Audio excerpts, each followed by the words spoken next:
If you struggle with getting feedback, I'm going to teach you in this podcast 3 ways to learn how to handle criticism like a pro. So back in high school, when I played basketball, my team was really good. We were real good, so good that we actually went 21-3 that year. We were one of the top ranked schools in the whole state of South Carolina. But what was interesting was what happened in the preseason that year. So during the summer, every year, we would go to the University of South Carolina and we play some preseason games just to fine tune some things, just try to find our way, try to get better, try to get right for the season.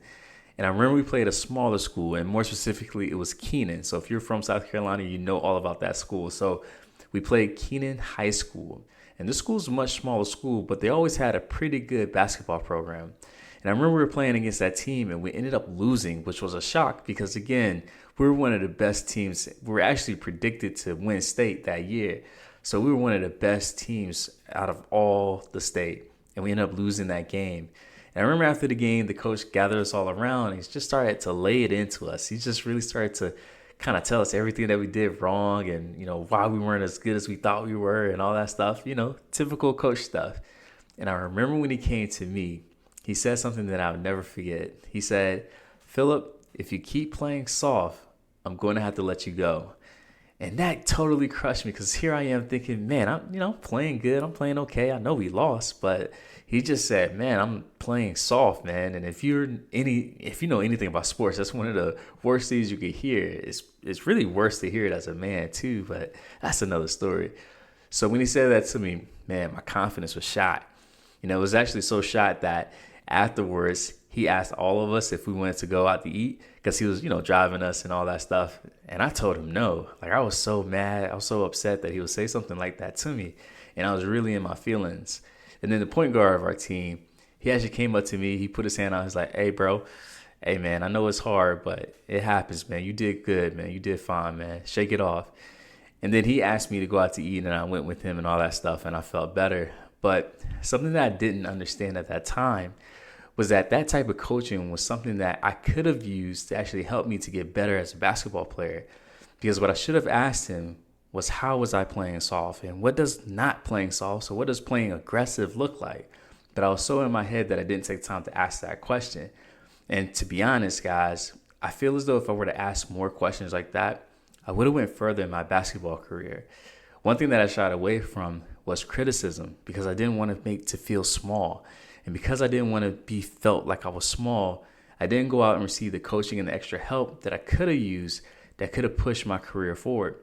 And here's the thing, guys. I sometimes tell you guys in this podcast, like, I'm not a small guy. Like, I'm 6'4". Right now, I'm about 220. But at the time, I was like 175. So this tall, lanky kid, very athletic. So athletic that I was actually all state in the high jump and the long jump back in track. So I can get up and down the court pretty good. But I just didn't have the confidence to execute when it came to putting the ball in the hoop. And it's because I didn't ask for feedback. I was afraid of getting criticism. And that's one of the biggest things that I think stopped me when I was trying to play basketball, when I was trying to go pro, just like any other young kid back in the day. So my whole purpose of this podcast is to help you to overcome your fear of getting criticism, but also help you to find a way to use that criticism to help you to become better at your craft, whether it's being better as an entrepreneur, better as a business owner, better as a working professional, man, even better as a husband, wife, anything like that. So that's the whole purpose of this podcast. And what we're going to do is we're going to go ahead and jump into point number 1. But before we do, I want to give you guys this quote. So if you don't hear anything, hear this. There's a quote, and it goes something like this: "What doesn't get measured doesn't get improved." And I love that quote. I really love that quote from a business standpoint, because here's the thing. In order to improve something or get something to go from level 1 to level 5, you have to know what's keeping us at level 1. For me, when it came to playing basketball, I had to measure my rebounds, my blocks, the points, like all that stuff should have been stuff I was tracking, even how many points I allowed to be scored on me. And I'm going to get a little bit into basketball just real quick. But in basketball, there's this one stat that's really good, but it's called your plus minus. And what it shows is when you're on the court, how much does the team get better versus how bad they are. So if you get on the court and the lead that you have goes from 10 points to 20 points, well, you have a plus 10 efficiency score. But if you're on the court and the lead goes from 10 points to now you're down 10 points, then you have a negative 20 score. So what it means is that when you're on the court, typically the team is not good. Therefore, we need to get you off the court and keep you off as long as possible. So what doesn't get measured doesn't get improved. When it comes to your business, when it comes to you as a professional, even you as a husband or a wife, there's so many things that you can measure to see how well you're actually improving in your career, in your business, in your relationships.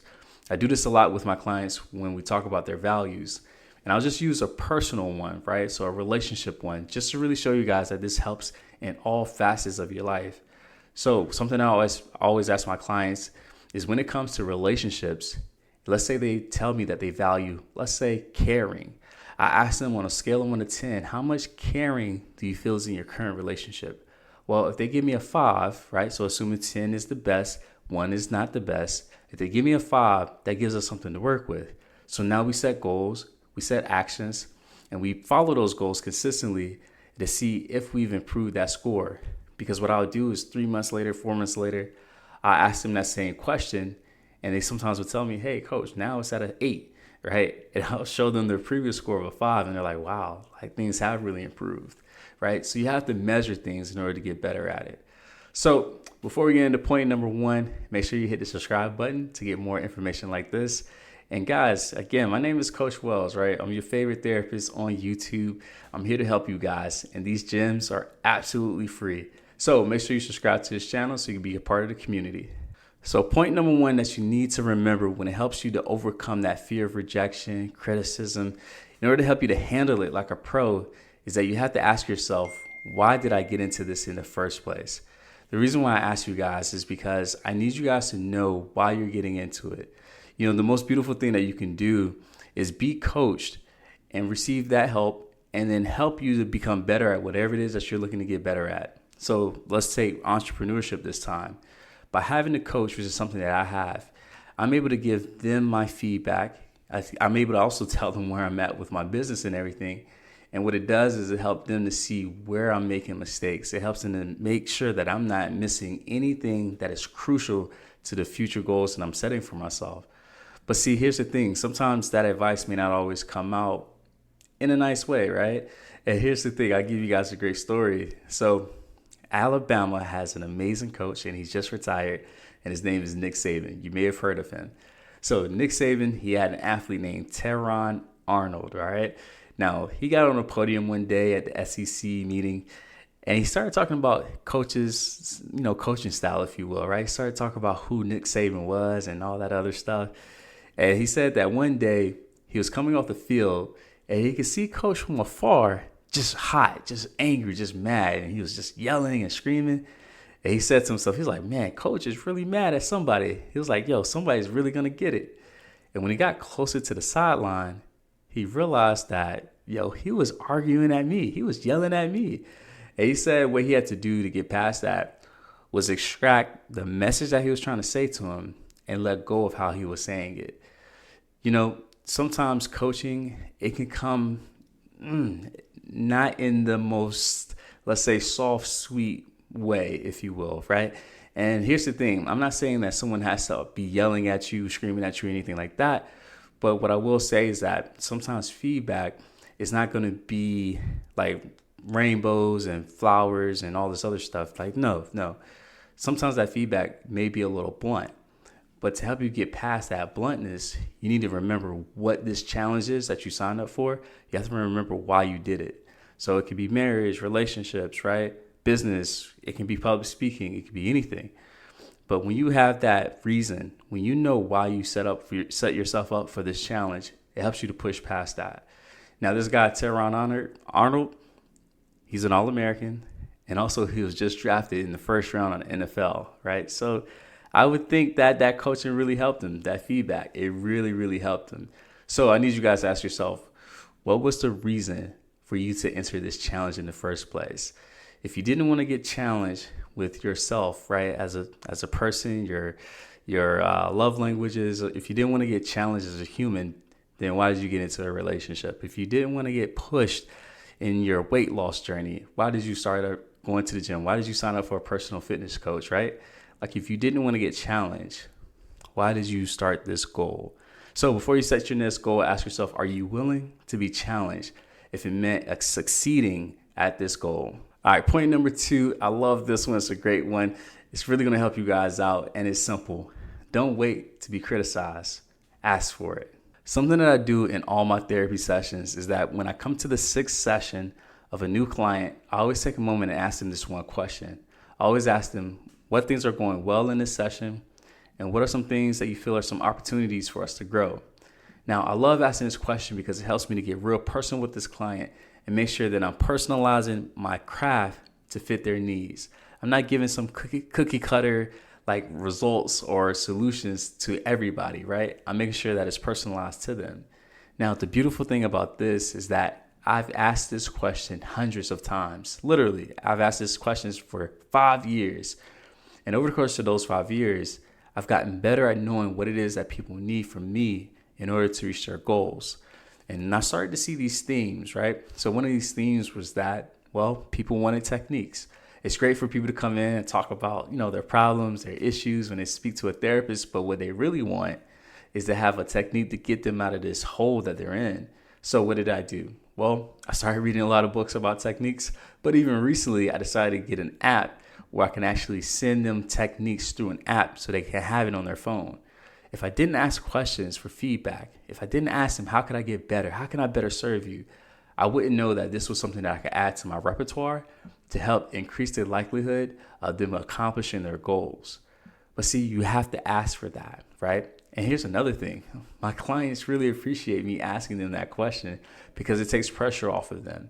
It helps them to see that, this guy's really here to help me and I don't have to pretend or fake it or anything like that.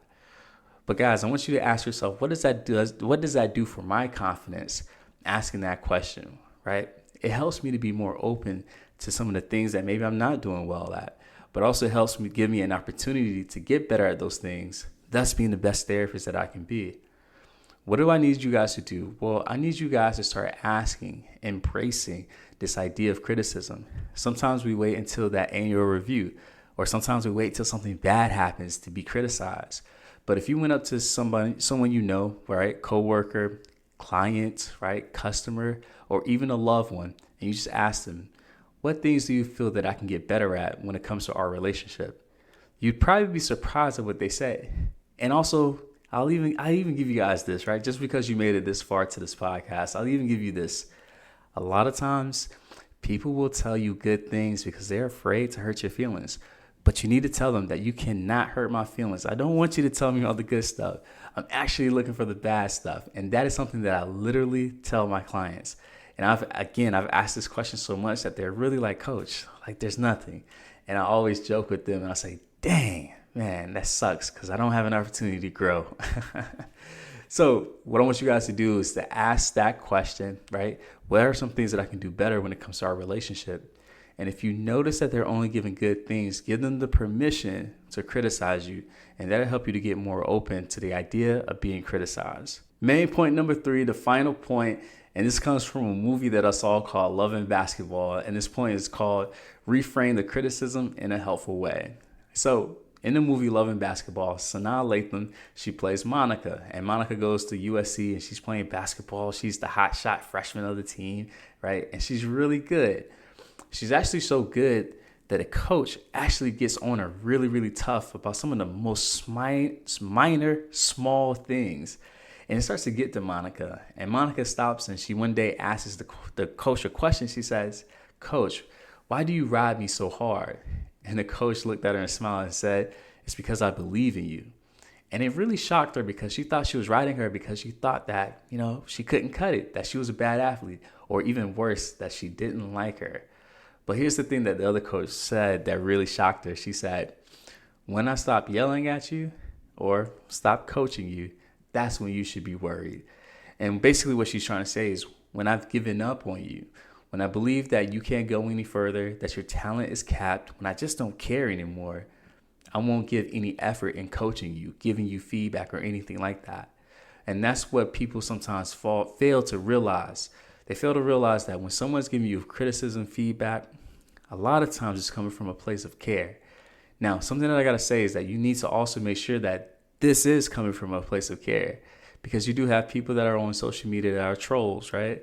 You have some people that want to see you fail. But here's the thing. I think you have a good intuition, and I want you guys to trust your gut when you're asking for feedback or when you're receiving feedback from other people. Because here's the thing. You do have people that's in your corner that wants to see you win. You have some people in your corner that wants to see you lose.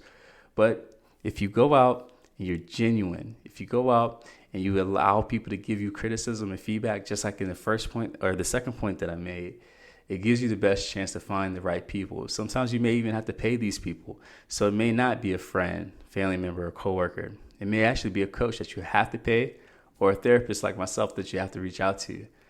Do that, and it guarantees that they're going to give you the advice that you need because they're objective. And that's the beautiful thing about seeing a therapist. So I'm going to go ahead and summarize these 3 main points when it comes to how to handle criticism like a pro. The first point that I made is before you enter your next challenge, you need to ask yourself, what is my reason for entering this challenge? The second point that I made is don't wait to be criticized. Instead, ask for it. And when you're asking for it, make sure you ask them or you tell them, hey, it's okay for you to actually give me some bad stuff. You don't have to people please or try to protect my feelings. Like, I really want to get good at this. And then the last point that I made is that you need to reframe criticism in a helpful way. When someone criticizes you, it doesn't mean that they're just out to get you. A lot of people, including my coach at the time, he was giving me feedback because he knew we were a good team. And if I didn't work hard, there was a chance that we probably wouldn't win the championship. So the people that are criticizing you, there's a good chance it's coming from a good place. Not everybody, but if you're genuine, if you're able to build those connections and rapport with the right people, and sometimes, again, you may have to pay these people, right, in the form of a coach or a therapist, it gives you a chance to find the right people that's willing to criticize you because they see so much more in you. Again, even Monica thought her coach was being tough for no reason. But in actuality, she thought she was one of the best players on the team. So this is Coach Wells. Thank you for checking out this podcast, and I'll see you later.